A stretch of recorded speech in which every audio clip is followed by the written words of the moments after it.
है कि लड़की जब घर से विदा होके जाती है, अपना घर छोड़ के, अपनों को छोड़ के नए लोगों के बीच, वाकई मुश्किल काम होता है।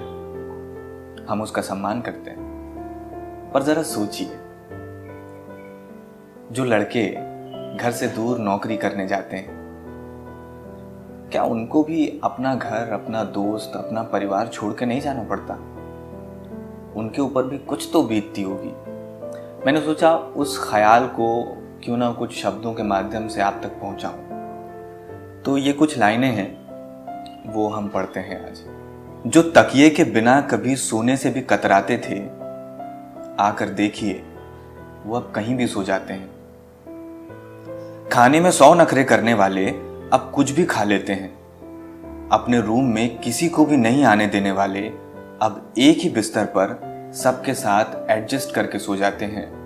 भाई साहब, लड़के भी घर छोड़ जाते हैं, घर को मिस करते हैं, लेकिन कहते हैं कि बिल्कुल ठीक हूं। 100 ख्वाहिशें रखने वाले अब कहते हैं कि नहीं, कुछ नहीं चाहिए।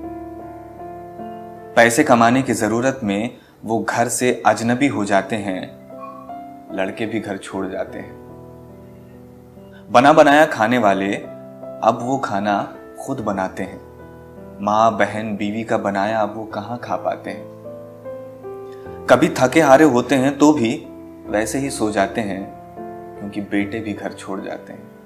मोहल्ले की गलियां, जाने पहचाने रास्ते, जहां दौड़ा करते थे अपनों के वास्ते, माँ बाप का प्यार, यार, दोस्त सब पीछे छूट जाते हैं।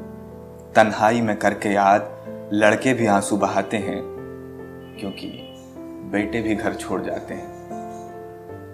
नई नवेली दुल्हन, जान से प्यारे भाई बहन, छोटे छोटे बच्चे, चाचा चाची, ताऊ ताई, सब कुछ छुड़ा देती है साहब ये रोटी और ये कमाई।